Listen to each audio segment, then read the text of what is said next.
They've only gone and released paid DLC for Payday 2 in 2026, a whopping 9 years after the initial end of paid content update announcement. Of course, this isn't the first time this has happened. We backed Payday 2 from late 2019 with the post-White House DLCs, but the unkillable game is back once again, propping up an entire company with its relentless support. It really is a narrative unlike any other in the gaming space, at least that I'm aware of. You just know there's a monkey's paw on Bo Anderson's desk curling as we speak. In all seriousness though, this update has been quite a long time coming.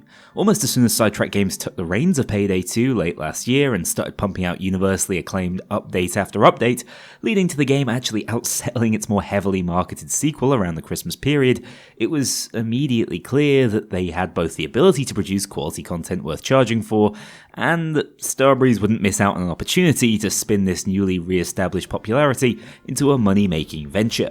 For what it's worth, I truly believe the team at Sidetrack have gone out of their way to pack as much into this paid DLC as possible, and with the recently lowered pricing across the board for this kind of weapon-packed content, are doing so at the fundamentally reasonable cost of $3.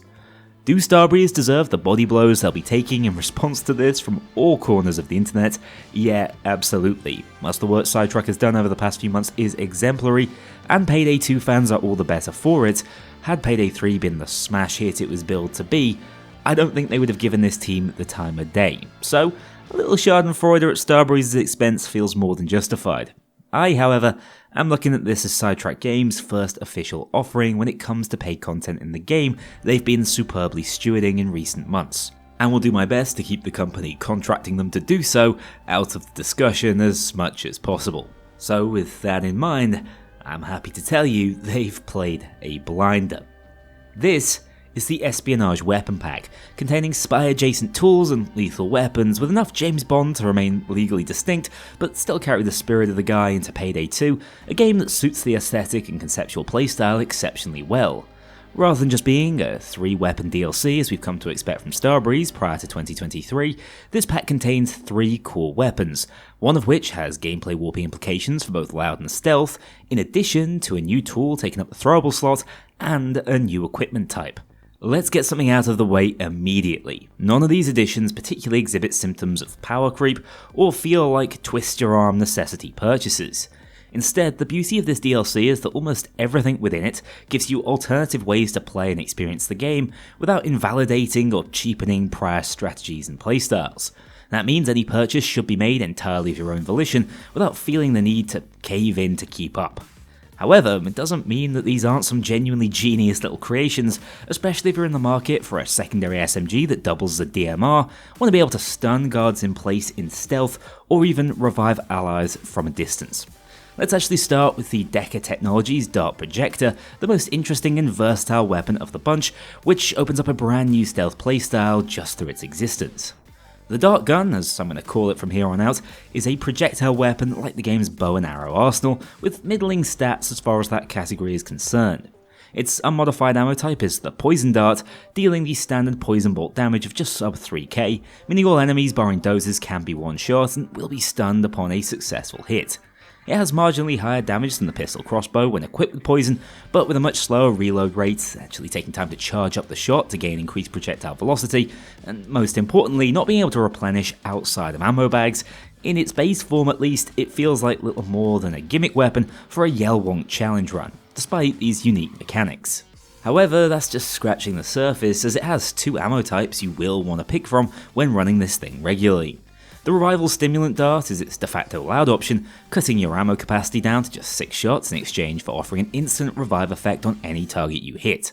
Unlike Inspire, this has no range limit if you're a cracked shot, and no internal cooldown, meaning you can clutch up for an entire team with ease. It also doesn't cost 12 skill points just to equip. Unfortunately, when comparing it to its natural competition in Inspire, it is a little gimmicky. Obviously it requires line of sight to function, still suffers from its slightly clunky charge time requirement, and although it doesn't require 12 skill points to wield, it does take up your whole ass secondary slot, which I'd argue is more important to most builds. Also, you tragically can't shoot it into the sky when you know you're going down for a sweet self-revive, at least that's what I've been told. Hilariously though, if you happen to miss your revive shot, it will instead fully heal whatever enemy you did hit, meaning you can full heal that minigun dozo just killed your mate, potentially ending up as the real reason you failed the heist. Regardless, although I doubt it'll be meta-defining, with so many better options in that slot, I'm really interested to see how this thing is going to be used. Cross-map revives, insane swan song clutches, it's a gun that oozes charm and heroic potential, and in an online co-op shooter, that might be the real gold dust. Oh, and unlike Inspire, it can be used from a down state, meaning you can theoretically save a heist that would have been lost prior to this update. I look forward to seeing how you guys make the most out of its gimmick as soon as it goes live. But that isn't it for the dart gun. It has one final variation, which also happens to be its most impactful. The sedation dart is intended for stealth, with a unique stealth-only interaction when landed on guards. For roughly 5 seconds, it will dampen their awareness, lowering the rate at which their detection meter fills up. This is incredibly fun and powerful to play around. You can stun guards to close distance on them, stun to sneak around them, or move bags past their line of sight. Or if you know a heist or objective well, you can stun to halt a patrol proactively, giving you more time and space to get things done. The utility is pretty much endless and amounts to the sum of whatever you make of it. It does have its downsides too though. Again, ammo is limited and requires a charge to fire, meaning you'll have a tough time stunning multiple patrols. If a guard spots you stun his mate, he'll also become instantly alerted, and certain movements will still be immediately noticed even when mid-animation, meaning it's not quite as strong as Payday 3's phone hat mechanic. Not to mention, it isn't much use when spotted, simply knocking guards backwards, meaning you'll need another way to take them down permanently. It also has surprisingly average base concealment at 21, meaning for most builds you'd be foregoing perfect detection risk in order to run the utility option. A trade-off that makes this less of a must-take than you might anticipate. It's undoubtedly a powerful tool for stealth, but we all know every stealth heist was manageable before it, and that won't have changed after this update. A skilled player could probably get a lot out of the stun dart gun, but they can also get a lot out of the Judge for body launching or the Grom for wall shot kills. This eye for balance is Sidetrack's superpower, and it's even more crucial here when designing a DLC. In my eyes, the dart gun is probably worth the price of admission alone for the new options it presents, but as much as it opens up new opportunities, it's far from a total necessity or best in slot, which is ideal in my opinion. Also, just to note, Commissioner Garrett can't be stunned amusingly. I've not found any pathing bugs or game-breaking interactions, and this was the first place I checked, but I'll be amazed if there aren't a few out there, adding such a novel function into the already convoluted stealth mechanics of the beast that is Payday 2. Also, if used against civs, it will just take them out, so keep that in mind. Sticking with the stealth element of this DLC pack, I should really talk about the other new utilities this DLC offers, starting with the throwable laser chronometer watch. This is effectively a totally silent saw that takes up your least important equipment slot. Its ranged laser can break through all surfaces that would other require drills or the saw, breaking down most barriers within a couple of seconds, saving you vast swathes of time if you're not running with the crew AI or specifically bringing a saw in your build. In truth, if you do, it doesn't always feel amazing as standard lockpicking remains faster, although there's a few camera covered doors you can probably cheese by using it. Where I think it'll find the most usage is in online lobbies when dealing with those dreaded 20-second lockpick scenarios, or up against the many saw-gated objectives early Payday 2 love to throw at us, such as the bars on Art Gallery Loud. It even works on deposit boxes. The only real drawback is its tight battery life, only coming with a few doors worth of charge, but that's more than enough across most heists in the game. It's a really fun role-playing tool that has more than just niche viability, and for builds that don't require a throwable to function, I reckon it will become a top option to consider. The other new miscellaneous addition is the spy camera. This takes up an equipment slot and comes with 2 cameras by default. These can both be placed on most flat surfaces and can be picked back up again at any time. In function, this is like the Trip Laser C4 variant, marking cops that path by its cone of vision passively, albeit at a much slower rate. In addition to the passive marking effect, you can interact with them from anywhere on the map and see exactly what's going on in that area with complete freedom, whilst also being able to mark more freely when in camera mode. You can also switch between the two at will. Obviously the core utility is in stealth, setting these up at choke points to mark and track cop patrols, or just keep an eye on a particular section of the heist, such as following Garrett's location on breaking feds. This heist really showcases the potential power of the equipment type, but much like with every other addition I've discussed so far, I suspect the community's creativity will far exceed my own with unique new solutions to many of the game's stealth heists. Of course, trip lasers will retain a place in the stealth meta, but this is just more variety in that field, which is seldom a bad thing. Oh, and of course there is some minor loud viability, making use of its marking effect to track spawns or activate skills like high value target. Of course it's niche, as it was in Payday 3 when they introduced the microcam, but I do feel like this has been better pulled off with that functionality in mind. What I will say on these stealth-focused additions is that they've single-handedly doubled or even tripled the number of viable stealth build archetypes out there. With the addition of a few core saw reworks I'll get onto later in mind, maybe you want a saw and the dart gun, and you'll have to tank detection risk into the mid-20s, but will have an absolute ton of utility in exchange. Or you can look to start dropping ECMs for door opening when the saw or laser watch covers that job in exchange for the spy camera for bonus marking. Or hell, take the spy camera instead of trip laser mines and save that spot for more body bags or ECMs. You'll even need to consider if you want to run hacker anymore with the chronometer taking up that slot, meaning maybe frenzy yakuza or even burglar is the way you want to set up for stealth now. I can't stress enough how much of a breath of fresh air that is for the most stale meta in the game. But although the spy theming obviously lends itself towards stealth improvements, this is hardly a stealth-only DLC, with the Ballerina 9mm submachine gun evidence that the guys understand Lyle gameplay just as well. This is Payday 2's first single-fire only SMG in the game, and as such comes with some fairly exemplary accuracy and stability stats, manageable concealment, and most importantly, the highest damage stat for its category in the game at 120 base. Vets will know that's not quite enough, but when combined with the perk boost and, importantly, the point barrel, given its ballet theming, you can bring that all the way up to 128 without crits or damage multipliers, which is enough to hit that all-important one-shot threshold for light SWAT and two-shot threshold for heavies on death sentence. Excellent design, making what seems like a trivial attachment quietly gameplay warping if you know what you're doing. Of course, other SMGs can be set to semi-auto, but they're unlikely to outperform this one at its sole function, making it perfect in DMR-specific builds, or when paired with something like the Meta Contractor build, which abuses the powerful graze skill, acting as a surprisingly effective dozer killer, whilst also taking advantage of the single-shot exclusive skills we tend to run with snipers. This gives it a unique niche, which when paired with mostly excellent handling stats, places it fairly high on my list of favourite SMGs in the game, especially as a fan of single and burst fire modes.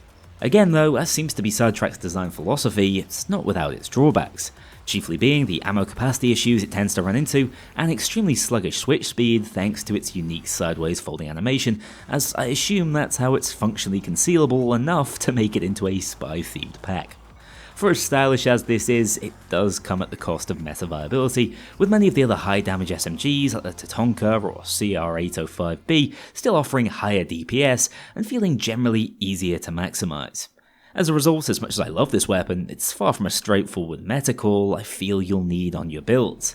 You can switch it out for many of the game's free alternatives and succeed, you'll just have a different experience in doing so, which I suppose is exactly what a DLC weapon like this should offer.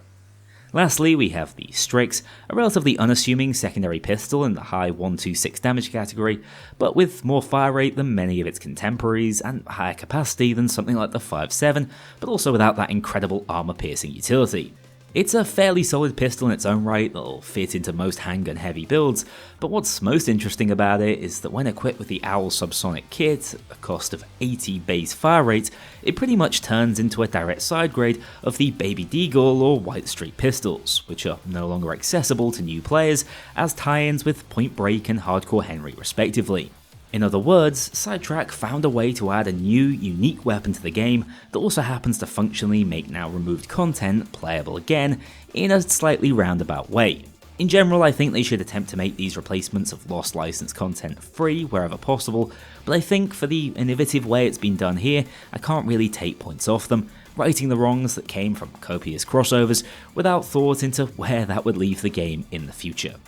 Overall, just taking an objective look at the scope and breadth of content in this DLC pack, it'd be tough to suggest it's not worth its modest price tag. Now, I fully understand people A, not wanting to spend money on an almost 13-year-old game, certainly whilst the 2.5-year-old one is floundering, or B, not wanting to support a return to monetizing an experience that's called itself complete not once, but twice.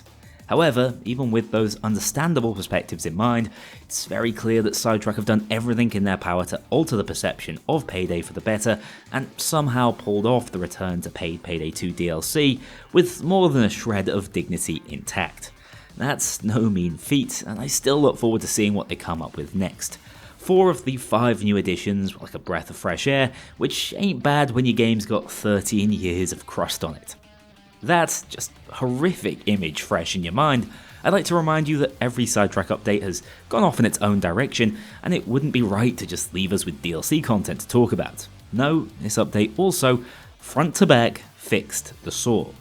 Now its hitbox is going to be at the centre of your screen, which will take a little getting used to, but is fundamentally going to make hitting cops a little easier, rather than trying to angle the thing correctly.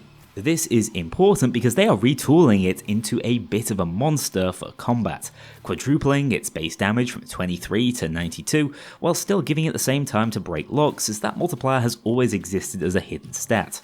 Not only that, it will use a flat 5 ammo per hit instead of randomly ranging between 5 and 15, which is why you could never consistently open the same number of boxes per reload, in addition to buffing the sharp blade attachment, also multiplying its damage by 4 to 12, and doubling the rate at which it deals those ticks of damage with the fast motor mod. They've also buffed Saw Massacre to reduce ammo usage by 80%, meaning you can sustain it for much longer against cops, although the one tangible nerf was to its ammo capacity, going from 150 to 100 without skills. Statistically, it's going to be a hell of a lot more consistent for combat, but also it's going to be visually more pleasant to use, as the screen shake when using it has been reduced, making it much easier to see what the hell you're doing and aim for weak points.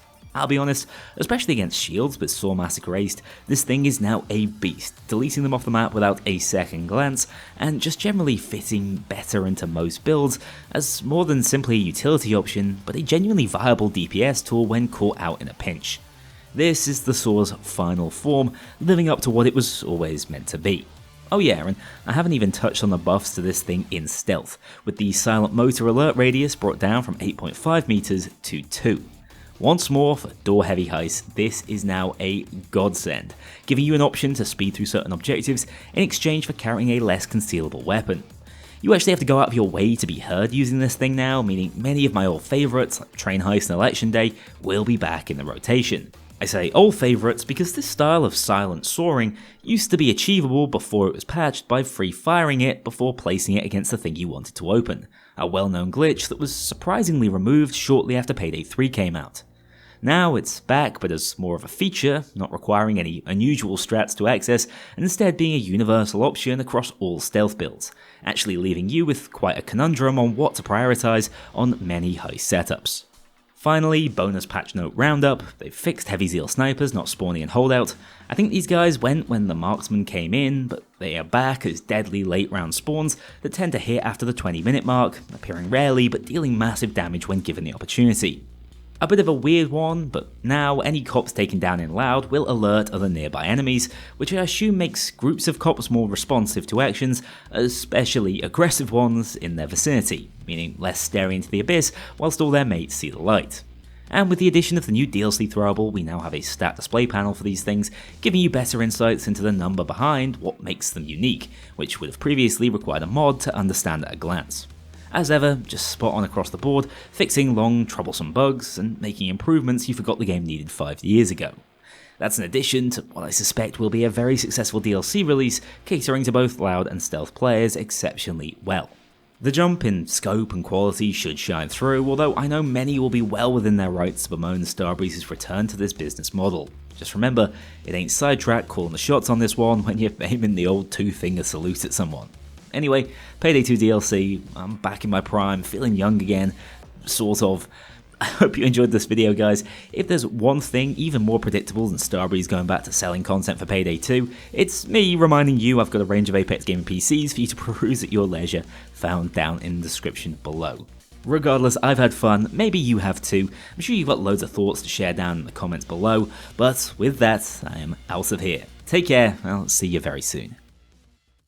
A huge thank you to my dedicated Patreon backers. If you want to join this crew in going infamous, check out the link below and pledge as little as $2 to see your name in the credits, or get 24-hour early access to future videos and vote on upcoming content. Take care, I'll see you all soon.